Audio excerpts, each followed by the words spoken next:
Hello and welcome to your channel for creative studies. So today we would be doing on BEGG 172 paper analysis for the December 2022 paper. आज हम लोग ये paper का paper analysis करेंगे and अगर आप देख सकते हो ये पेपर का नाम कोड क्या है BEGG 172 लैंग्वेज एंड लिंग्विस्टिक्स. मतलब लैंग्वेज का कैसे इवेल्यूएशन हुआ, ठीक है, लैंग्वेज का over the years different types of language, not only English as a whole. हम लोग इंग्लिश में ये सब्जेक्ट को पढ़ेंगे बट ये जो सब्जेक्ट है ये लैंग्वेज का इवोल्यूशन कैसे हुआ, क्या क्या प्रोसेसेस हैं, ठीक है, डिफरेंट टाइप्स ऑफ क्या क्या टाइप्स ऑफ, मतलब इंग्लिश लैंग्वेज में भी कितने टाइप्स ऑफ वर्ब, फिर और भी जो यूज़ है नाउन, वो सब चीज़ के बारे में हम लोग देखेंगे. एंड यहाँ पर जो नेक्स्ट जो चीज़ें हैं वो चीज़ के बारे में हम लोग देखेंगे कि कैसे करके लैंग्वेज इवॉल्व हुआ है. बहुत सारे लैंग्वेजेस इवॉल्व हुआ है तो वो कैसे करके इतने सारे सालों में वो कौन कौन से लैंग्वेज इंपॉर्टेंट है, ये चीज़ के ऊपर में ही ये पेपर है. लिंग्विस्टिक्स का paper means the evolution of language paper as a whole, ठीक है, बहुत सारे लैंग्वेजेस का कैसे करके हुआ है और कैसे करके हम लोग उस चीज़ को पढ़ेंगे, ठीक है. तो अब हम लोग यहाँ पर देखते हैं, यहाँ पर कुछ इंस्ट्रक्शंस दिया हुआ है. ये 3 आवर्स का पेपर है, 100 मार्क्स का पेपर है ये, ठीक है. This question paper consist of 2 sections, 2 section दिया गया है. अगर आप देखोगे यहाँ पर सेक्शन ए और सेक्शन बी. तो हम लोग ये पेपर के लिए I will be making 2 videos. एक पार्ट होगा फर्स्ट शॉर्ट आंसर्स के लिए और अगर थोड़ा लॉन्ग आंसर होगा तो I will touch in this video and the next part will be mostly of the long answers. और मैं ये भी बता दूंगा कि ये वीडियो में कि जब भी मैं ये पेपर एनालिसिस का जो सॉल्व हो रहा है, ठीक है, इस वीडियो के दौरान ही मैं आपको बता दूंगा क्या क्या इंपॉर्टेंट है, कैसे करके आप अच्छे से स्कोर कर सकते हो, ठीक है. तो ये चीज़ आप ध्यान कर देखना कि कैसे करके आप आंसर करोगे, ठीक है. अब यहाँ पर देख सकते हो आप कि सेक्शन ए, ठीक है, सेक्शन ए में अटेम्प्ट एनी 2 क्वेश्चंस दिया हुआ है. Attempt any 2 questions in about 150 to 200 words each, ठीक है. तो ये 10-10 मार्क्स करके कोई भी 2 आंसर 4 में से करना है, ठीक है. तो अब हम लोग देखेंगे कहाँ से ये क्वेश्चंस दिया गया है, ठीक है. यहाँ पर आप देख सकते हो कि पहला वाला क्वेश्चन क्या है कि elaborate on the functions of language, ठीक है, elaborate on the functions of language. First question जो सेक्शन ए का है, elaborate on the functions of language. तो ये कहाँ पर है, आपका ब्लॉक 1 यूनिट 1 सब कॉन्टेक्स्ट 1.4 पेज 10 एंड पेज 11 में. तो जैसे कि मैंने बताया था कि ब्लॉक 1 सब कॉन्टेक्स्ट 1.4, जैसे आप देख पा रहे हो सब कॉन्टेक्स्ट 1.4, ठीक है, सब कॉन्टेक्स्ट 1.4 में यहाँ पर है, ठीक है. और यहाँ पर क्या है, फंक्शंस ऑफ लैंग्वेज. अब यहाँ पर कैसे करके आप आंसर दोगे अगर ऐसा टाइप का आंसर आया, क्योंकि ये 10 मार्क्स का क्वेश्चन है. तो यहाँ पर यहाँ से स्टार्ट कर सकते हो कि जीन एटकिंसन सेज, यहाँ पर एक मतलब कुछ राइटर्स का नाम दिया गया है या कुछ क्रिटिक्स का नाम दिया गया है, वो चीज़ को देखिए क्या वो चीज़ को बताया गया है. Human being needed to cooperate in order to survive. For efficient cooperation a satisfactory mode of communication was required. Language is a complex phenomenon. यहाँ पर बताया जा रहा है कि language is a complex phenomenon with multiple functions. अब various linguist जो linguist है have tried to understand and elucidate the functions of a language. जैसे फॉर एग्जांपल बहुत इंपॉर्टेंट है ये क्वेश्चन के लिए जब आया था कि रोमन जैकबसन, ठीक है, defined 6 primary functions of language according to which an effective act of verbal communication can be described. These functions are as follows. अब आप यहाँ पर अगर आप देखोगे, ठीक है, कि यहाँ पर 6 फंक्शंस दिया गया है, टोटल में 6 फंक्शंस है, देख पा रहे हो कि 6 फंक्शंस है. तो अगर कोई भी आंसर में अगर स्टार्टिंग में दिया गया है कि ये जो फंक्शंस दिया गया है या ये भी कोई भी एलिमेंट्स है तो ये पर्टिकुलर लिंग्विस्ट ने दिया है, तो वो चीज़ को आपको याद करना पड़ेगा. तो जैसे ये आंसर के लिए आपका क्या है, रोमन जैकबसन ने भी ये बताया था. तो यहाँ पर आप देख सकते हो, अगर आप यहाँ देख सकते हो यहाँ पर 1 है, ठीक है, टोटल 6 यहाँ पर दिया गया है. जैसे रेफरेंशियल फंक्शन हुआ, एक्सप्रेसिव फंक्शन हुआ, डायरेक्टिव फंक्शन हुआ, फेटिक फंक्शन हुआ, पोएटिक फंक्शन हुआ एंड लास्टली मेटालिंगुअल फंक्शन. तो हम लोग देखेंगे कि ये वीडियो में क्या क्या चीज़ इंपॉर्टेंट है ये चीज़ के लिए. तो पहले क्या है, रेफरेंशियल फंक्शन. जब भी आप कोई चीज़ को डिफाइन करोगे तो ये देख लेना कि क्या पर्टिकुलर चीज़ ये क्वेश्चन में दिया गया है. ऐसे पॉइंट्स यहाँ पर BEGG 172 पे बहुत ज़्यादा इंपॉर्टेंट है. जब भी आप अलग से एक बार रिवाइज कर रहे हो आंसर प्रिपेयर करने के बाद, तो अलग से खाली की पॉइंट्स को यहाँ पर याद रखना, जैसे रेफरेंशियल फंक्शन, ठीक है, एक्सप्रेसिव फंक्शन, ये सब चीज़ को एक अलग से लिख के रखना, ठीक है. तो अब यहाँ पर फंक्शंस के बारे में कैसे करके आप लोग मतलब इस चीज़ को याद रखोगे। ये रेफरेंशियल फंक्शन का मतलब क्या है, this function is primarily used, मतलब रेफरेंशियल मतलब रेफरेंस टू रेफरेंस, रेफरेंशियल मतलब रेफरेंस को बताया जाता है। This function is primarily use to convey information which was one of the primary reasons that language was discovered. अब यहाँ पर बताया जा रहा है कि क्यों, यहाँ पर क्या चीज़ यहाँ पर बताया जा रहा है कि लैंग्वेज प्राइमरी रीजन में कैसे करके वो मतलब डिस्कवर किया गया था, वो रेफरेंशियल फंक्शन को कन्वे करता है, कि इन्फॉर्मेशन कन्वे करता है। कीवर्ड देखिए यहाँ पर, कन्वे एंड इन्फॉर्मेशन, ठीक है। तो अगर आप देखोगे यहाँ पर कि ये चीज़ को सिग्निफाई करता है कन्वे इन्फॉर्मेशन, ठीक है। फिर क्या है कि primary reasons of that language के लिए वो डिस्कवर किया गया था, क्या कन्वे इन्फॉर्मेशन कर रहा है और क्या प्राइमरी रीजन था जिससे लैंग्वेज को डिस्कवर किया गया था। फिर हम लोग क्या देखेंगे कि descriptions of situations, objects and even mental states come under this. तो यहाँ पर क्या क्या चीज़ इसके अंदर आता है, जैसे descriptions of situations, objects and even mental states, कैसे मेंटल स्टेट्स है, डिस्क्रिप्शंस ऑफ सिचुएशंस है और ऑब्जेक्ट्स है and even mental states come under this. अब नेक्स्ट क्या है, एक्सप्रेसिव फंक्शन। एक्सप्रेसिव मतलब ही एक्सप्रेस करना, फ्रॉम द वर्ड इटसेल्फ आपको समझ में आ जाएगा कि वो क्या बता रहा है, ठीक है। तो वैसे करके आप समझो और वो चीज़ को मतलब ऐसे करके आप आंसर कर सकते हो फ्रॉम द वर्ड इटसेल्फ। तो दिस फंक्शन रिपोर्ट्स फीलिंग्स, जैसे एक्सप्रेसिव मैंने बताया कि कोई भी फीलिंग्स हुआ, एटीट्यूड्स हुआ राइटर या स्पीकर का, तो उसको एक्सप्रेसिव फंक्शन बोला जाता है, जो कि इवोक करता है फीलिंग्स को इन द लिसनर और रीडर, ठीक है। तो ऐसे करके आप याद कीजिएगा, वर्ड के साथ ही आपको वो चीज़ को समझ जाइएगा कि वो क्या है। This form of communication can also happen when we are alone. For example यहाँ पर बताया गया है कि अगर आपको गलती से कभी मोबाइल फ़ोन एक बकेट ऑफ वाटर में गिर जाता है, तो आपको लगेगा कि मेरे साथ क्या हो गया, ठीक है। तो बहुत आपको मतलब गुस्सा आएगा या आपको बहुत ही ज़्यादा इमोशनल हो जाओगे कि आपका फ़ोन आपका बाल्टी में, पानी ऑफ बाल्टी में वो गिर जाएगा, या कोई चीज़ को आप सिग्निफाई कर रहे हो कि वो बहुत ही अच्छा है, तो वो आप बताते हो कि वाह वो क्या कितना अच्छा दिख रहा है। फिर क्या है, डायरेक्टिव फंक्शन। डायरेक्टिव फंक्शन का क्या मतलब है, दिस फंक्शन, डायरेक्टिव मतलब टू डायरेक्ट, वो चीज़ को देखो कि आप वो कीवर्ड को देखने का, समझने का कोशिश करो। This function engages the addressee directly and is usually used for purpose, ठीक है। you addressee directly and is usually used for purpose for causing or preventing an action, ठीक है। तो एक प्रिवेंशन या कॉज ऑफ एक्शन को prevent करने के लिए ये चीज़ को बताया जा रहा है।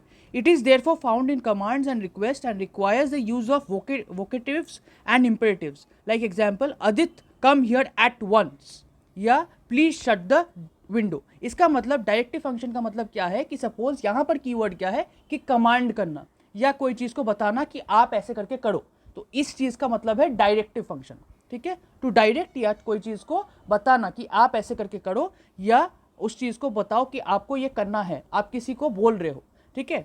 फिर क्या है, फैटिक फंक्शन। फैटिक फंक्शन के मतलब क्या है कि this involves language for the sake of social interaction. फैटिक मतलब सोशल इंटरेक्शन, ठीक है। ये कीवर्ड्स को आप ऐसे करके याद कीजिएगा, जब भी बहुत सारा इंफॉर्मेशन हो तो कीवर्ड्स को बहुत अच्छे से देखिएगा। हर एक आंसर के लिए कीवर्ड होता है, ठीक है। आपको शॉर्ट टाइम में कैसे करके याद करना है, ये हम लोग ये वीडियो में हम लोग देखेंगे, और हम लोग कीवर्ड्स पे भी बहुत अच्छे से फोकस करेंगे, ठीक है। क्योंकि कीवर्ड्स और ये जो बोल्ड लेटर्स है इसमें भी बहुत सारे मार्क्स इंपॉर्टेंट हो जाते हैं, ठीक है। तो अगर आप फैटिक फंक्शन का क्या है, फैटिक फंक्शन का मतलब है सोशल इंटरेक्शन। मतलब वो कब यूज होता है, this function can be observed in greetings like hi how are you and in casual interactions about the weather it is so hot these days, ठीक है। मतलब फैटिक मतलब सोशल इंटरेक्शन के टाइम में आप ये चीज़ यूज़ करते हो, जैसे कोई भी वेदर के टाइम में आप बता रहे हो या अभी बहुत गर्मी है तो ये चीज़ के बारे में बताते हो। पोएटिक फंक्शन आप समझ ही पा रहे हो कि कोई पोएट्री या स्लोगन में यूज़ होगा। ये मैसेज क्या है कि this function focuses on the message for its own सेक, मतलब खुद के लिए ही ये यूज़ किया जाता है, and is used in poetry as well as in slogans में भी यूज़ होता है। तो क्या यहाँ पर कीवर्ड हुआ, पोएट्री एंड स्लोगन्स। तो मेन चीज़ क्या है, ये चीज़ को देखिए, message for its own sake, एक मैसेज पोर्ट्रे करता है ये particular function, and this aesthetic function of the language.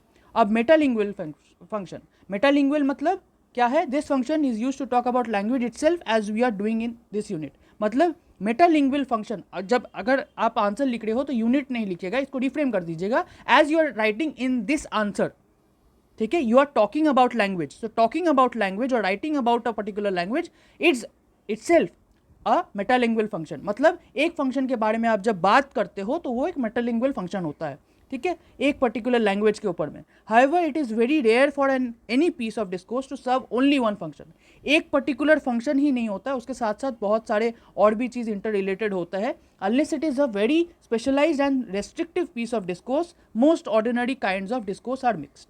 तो बहुत सारा मतलब स्पेशलाइज्ड और रेस्ट्रिक्टिव पीस ऑफ डिस्कोर्स नहीं होने भी बहुत सारा और भी जो चीज़ है ना वो मिक्स रहता है। तो ये था आपका 6 टाइप्स ऑफ फंक्शंस। अगर आप ये आंसर लिखते हो तो 6 टाइप ऑफ फंक्शंस आप लिख देना। उसका जो ये लिंग्विस्ट थे जो 6 प्राइमरी फंक्शंस दिए थे वो चीज़ को भी आपको देखना पड़ेगा। अब आप ये बताओगे कि ये तो ये इस चीज़ के लिए इंपॉर्टेंट था, नेक्स्ट ये साल के लिए क्या इंपॉर्टेंट है। तो आप अगर देख सकते हो कि यहाँ पर बहुत सारे और भी यहाँ पर दिया गया है, जैसे आप प्रीवियस ईयर क्वेश्चन में भी देखे होंगे कि the origins of language, origins के ऑफ लैंग्वेज के ऊपर में एक क्वेश्चन आया था। तो यहाँ ये चीज़ बहुत इंपॉर्टेंट है, जैसे लैटरल साउंड सोर्स, ठीक है, फिर द सोशल इंटरेक्शन सोर्स, ये आंसर बहुत इंपॉर्टेंट है, इसमें भी क्वेश्चन आ सकता है, तो इसके ऊपर में भी आप देख लेना, ठीक है।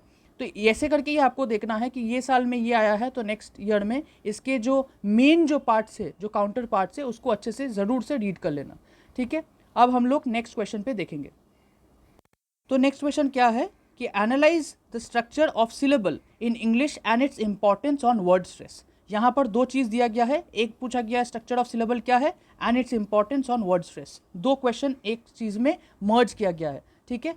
तो अब पहले हम लोग देख लेते हैं ये कहाँ पर है। तो ये है ब्लॉक 2 यूनिट 3 सब कॉन्टेक्स्ट 3.1, ठीक है, और 3.2 में ये मिलेगा पेज नंबर 39 एंड 40। तो ब्लॉक 2 यूनिट 3 में हम लोग जाते हैं। अब अगर आप देखोगे सिलेबल क्या होता है, सिलेबल एक स्मॉलेस्ट यूनिट होता है एक वर्ड में, ठीक है। हर एक वर्ड में ना सिलेबल होता है। जैसे अगर आप देखोगे हर वर्ड में स्ट्रेस्ड और अनस्ट्रेस्ड सिलेबल होता है। तो आपको क्या बताना पड़ेगा, यहाँ पर बताया गया है कि सिलेबल क्या है उसको बताओ और वो चीज़ के बारे में बताओ कि उसका स्ट्रक्चर ऑफ सिलेबल क्या है, ठीक है। तो दो चीज़ यहाँ पर बताना है। तो इंट्रोडक्शन में आप यहाँ पर देख सकते हो कि सिलेबल क्या है, ये चीज़ को आपको बताना है। सी सपोज यहाँ पर आप बता सकते हो कि सिलेबल इज, अगर आप देखोगे कि स्मॉलेस्ट यूनिट जो होता है ना एक पर्टिकुलर वर्ड का, तो वो चीज़ को बताया जाता है। जैसे in order to pronounce English words correctly we do not need to produce the correct sounds but we also need to use extra breath force on one of the elements of a word as specified in the dictionary. इसका जो ये चीज़ है ना, ये क्यों ज़रूरत है, it is required because ये चीज़ में आपका जो सही प्रोनाउंसिएशन होता है, इस चीज़ के लिए सिलेबल बहुत इंपॉर्टेंट है, ठीक है। अगर आप एक पर्टिकुलर वर्ड को देखोगे, ये चीज़ को बहुत इंपॉर्टेंट माना जाता है हर एक पर्टिकुलर साउंड को फोकस करने के लिए, ठीक है। तो एक साउंड का एक मिनिमल जो एक साउंड होता है, यूनिट जो होता है, उस चीज़ को हेल्प करता है क्या, सिलेबल। तो यहाँ पर स्ट्रेस्ड और अनस्ट्रेस्ड सिलेबल होता है। तो उस चीज़ में किस में ज़्यादा फोर्स देना है, किस में कम फोर्स देना है।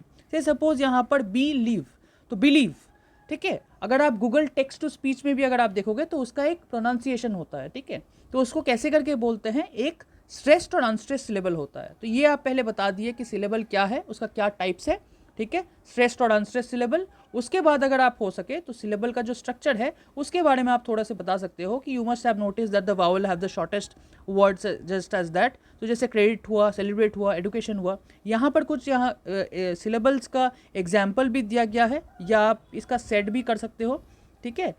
तो आप ये भी बता सकते हो कि सिलेबल कितना है, ठीक है।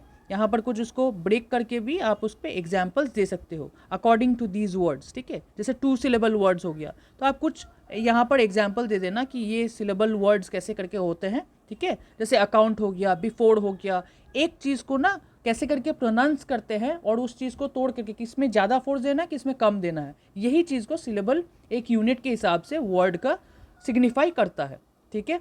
अब हम लोग नेक्स्ट क्वेश्चन में जाते हैं। सिलेबल का ये बहुत इंपॉर्टेंट है, ये चीज़ को अच्छे से आप पढ़ लीजिएगा। और अगर आपको इंडिविजुअल वर्ड का सिलेबल, कोई भी वर्ड का सिलेबल जानना है तो आप गूगल टेक्स्ट टू स्पीच में भी आप उस चीज़ को सर्च करके सुन सकते हैं, ठीक है।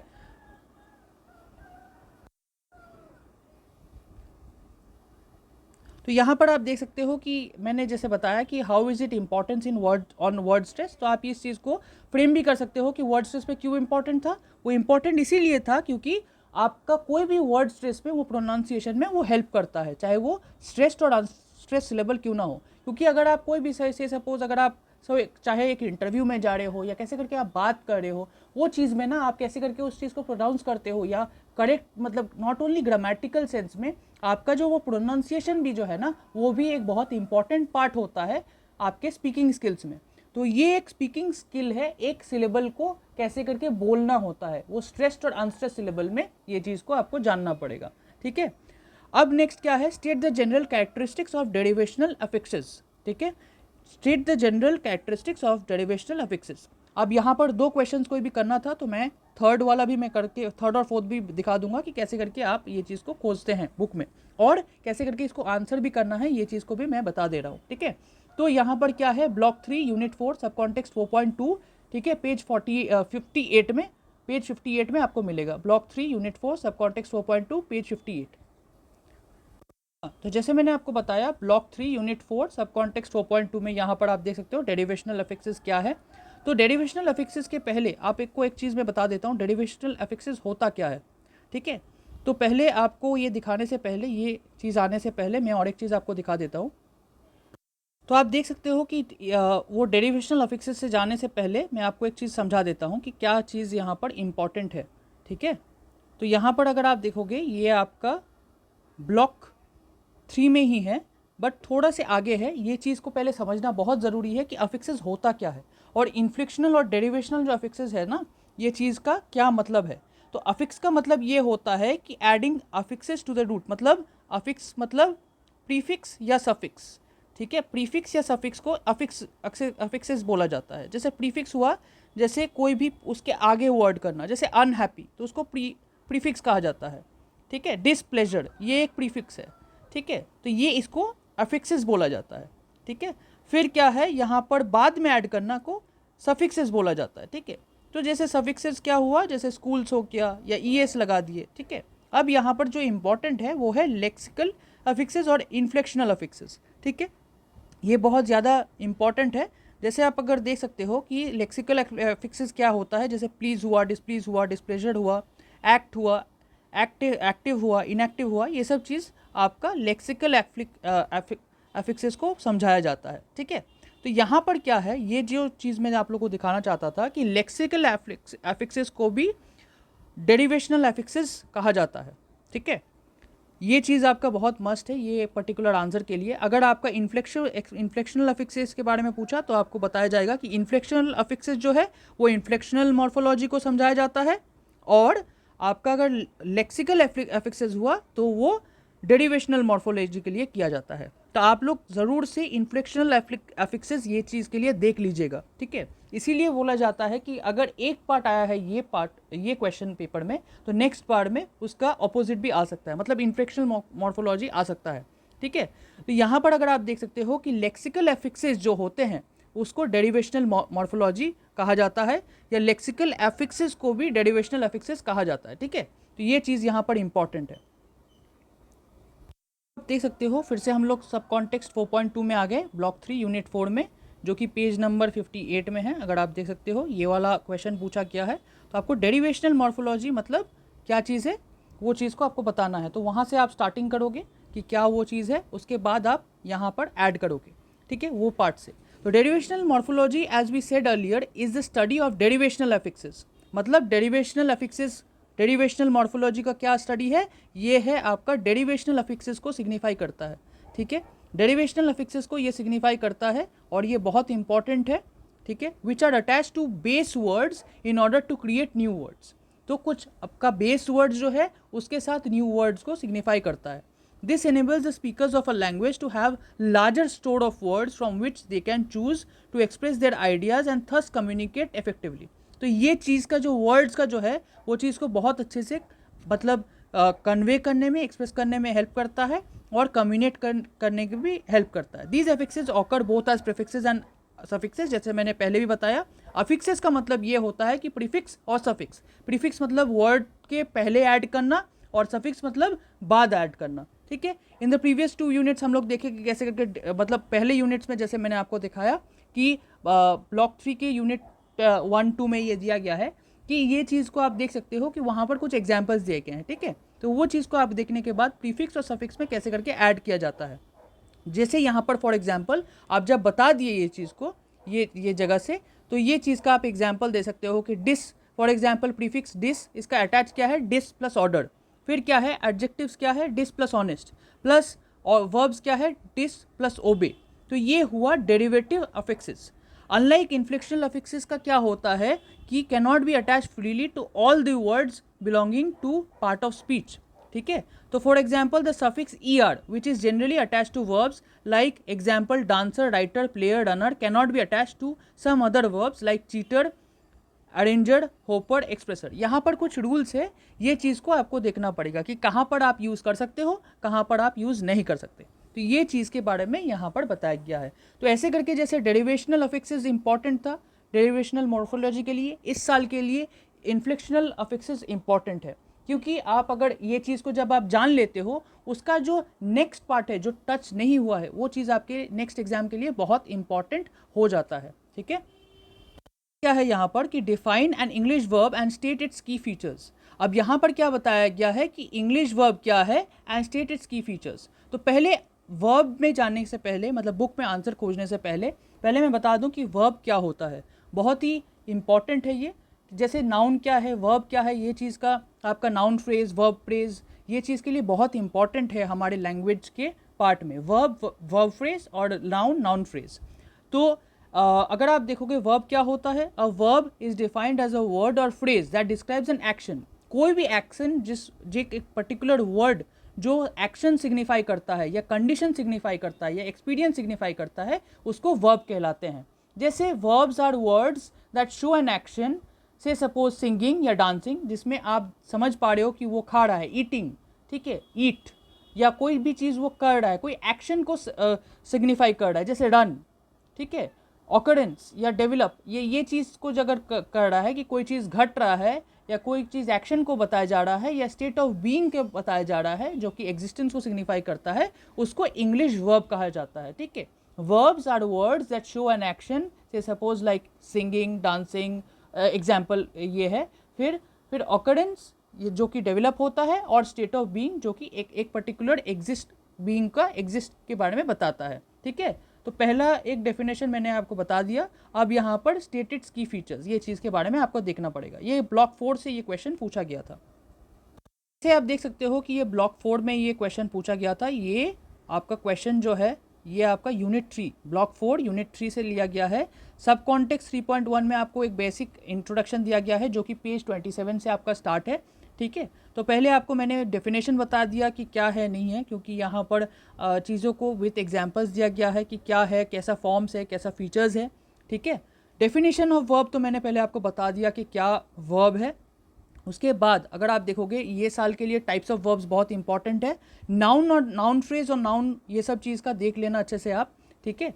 जैसे इसके पहले यूनिट में ही आपका नाउन और नाउन फ्रेज आएगा, वो चीज़ भी बहुत इंपॉर्टेंट है आपके लिए एग्जाम पर्सपेक्टिव के लिए। तो आप जैसे करके हम लोग वर्ब के बारे में हम लोग देख रहे हैं, वैसे ही आप नाउन के बारे में आप प्रिपेयर कर लेना उस चीज़ को, ठीक है। वो इस साल के लिए वो बहुत इंपॉर्टेंट हो जाता है, ठीक है।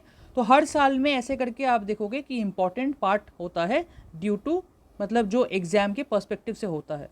अब यहाँ पर टाइप्स ऑफ नाउन फ्रेज है, तो सबसे इम्पॉर्टेंट क्या है कि आप ये चीज़ का एक चीज़ को देखो अच्छे से। अब 3 फीचर्स ऑफ वर्ब फ्रेजेस। अब वर्ब्स के बहुत सारे फीचर्स पूछे हैं, तो अगर आप वर्ब फ्रेज देखोगे, वर्ब फ्रेज मतलब कोई भी एक फ्रेज में एक वर्ब जब यूज़ होता है तो उसको वर्ब फ्रेज कहा जाता है, ठीक है।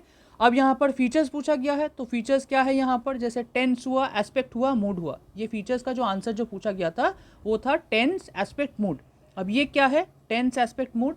ये टेंस, एस्पेक्ट, मूड के बारे में बताया जा रहा है कि the aspect, tense and aspect are together gives us a complete expression of time, ठीक है।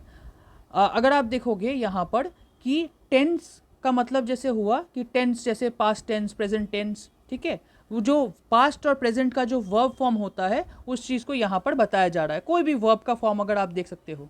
फिर है time, time is divided into the different types of things, ठीक है। तो 6 डिफरेंट टाइप्स ऑफ टेंसेज होते हैं, फॉर्म्स होते हैं, लगे पास्ट हुआ, प्रेजेंट पार्टिसिपल, वो सब चीज़ का होता है। तो उस चीज़ का वर्ड का ही डिफरेंट फॉर्म्स होता है। तो आप एग्जाम्पल के तौर से आप कोई भी चीज़ बता सकते हो। फिर आ गया एस्पेक्ट, टेंस तो मैंने बता दिया। फिर एस्पेक्ट का क्या है, shows the manner in which the action denoted by the verb, मतलब कौन सा एक्शन वो डिनोट किया जा रहा है या कैसा एक्शन डिनोट किया जा रहा है, इज एक्सपीरियंस्ड और considered, whether the action is regarded as complete और कंटिन्यूस। आपको एक चीज़ को पहले देख के इसको डिफाइन करना है, छोटा से अगर आप लिख भी दोगे तो कोई दिक्कत नहीं है, क्योंकि ये 10 मार्क्स का है, ज़्यादा लंबा ना हो, ठीक है। तो पकड़ लो आपकी 1.5 पेज मिनिमम। अगर आप 10 पेज में 1.5 to 2 पेजेस मैक्सिमम आपका होगा, उससे ज़्यादा नहीं, ठीक है। 1.5 पेजेस मिनिमम आप लिख सकते हो। तो aspects show the manner in which the action denoted by the verb, जो एक्शन डिनोट किया जा रहा है, और साथ साथ यहाँ पर जो लास्ट पार्ट जो है वो चीज़ को बताया जा रहा है कि एस्पेक्ट के साथ टोन क्या है, ठीक है। ये अगर आप देखोगे मूड क्या है, ठीक है, मूड क्या है, तो वो मूड क्या है, मूड को क्या सिग्निफाई करता है, तो यहाँ पर whether the action is regarded as complete और कंटिन्यूस, ये कौन से मूड को सिग्निफाई किया जा रहा है, जैसे प्रोग्रेसिव हुआ, परफेक्ट हुआ, पैसिव हुआ, तो progressive aspect is also called continuous, ठीक है। तो यहाँ पर ये चीज़ को सिग्निफाई किया जा रहा है, ठीक है। तो ये टाइप का है आपका वर्ब और वर्ब का फ्रेज। तो फीचर्स ऑफ वर्ब का क्या हो गया, यहाँ पर अगर आप फिर से आप ये डायग्राम भी बना दोगे तो भी चलेगा, बट आपको थोड़ा सा 1-2 लाइन आपको बताना है। अगर आप ऐसे टाइप के आंसर्स कर रहे हो और अगर आप लिंग्विस्टिक्स का पेपर कर रहे हो, अगर कहीं पर भी डायग्राम है तो ये चीज़ को ज़रूर से आपको देखना पड़ेगा। जैसे वहाँ पर पूछा गया था, अगर आप ये छोटा सा डायग्राम का जस्ट ये बॉक्स भी ना बनाओ, जस्ट इस चीज़ को जस्ट समझा दो, तब भी आपको अच्छे मार्क्स मिल सकते हैं। पॉइंट्स और डायग्राम में इस चीज़ में आपका अच्छा पेपर में मार्क्स मिल सकता है। तो ये था आपका first part of the paper analysis. हम लोग नेक्स्ट वीडियो में सेक्शन बी देखेंगे, जहाँ पर आपका 4 लॉन्ग क्वेश्चंस आपको करना है, ठीक है। 20 मार्क्स का मैंने शॉर्ट आंसर्स का मैंने बता दिया। नेक्स्ट वीडियो में हम लोग इस चीज़ के बारे में देखेंगे। तब तक के लिए अगर आप नए हैं चैनल में तो please like and subscribe, and आप लोग ये क्वेश्चन में अगर आपको कोई डाउट है या कोई आपको दिक्कत हो रहा है तो आप बता सकते हो। अगर आप पेपर में, जैसे मैंने आपको लास्ट जो क्वेश्चन है उस चीज़ में जैसे आपको बताया कि की वर्ड्स को आप फोकस करोगे, जो हाईलाइटेड वर्ड्स है उसको पॉइंट फॉर्मेट में लिखोगे, या आपका जैसे लास्ट फॉर्म में जैसे था कि आप उस चीज़ में डायग्राम यूज़ करोगे, तो उससे आपका अच्छे मार्क्स आपको मिल सकते हैं, ठीक है। तो ये था पहला part of the video. Next part of the video में मैं सेक्शन बी को समझाऊंगा। Thank you so much, have a nice day, take care.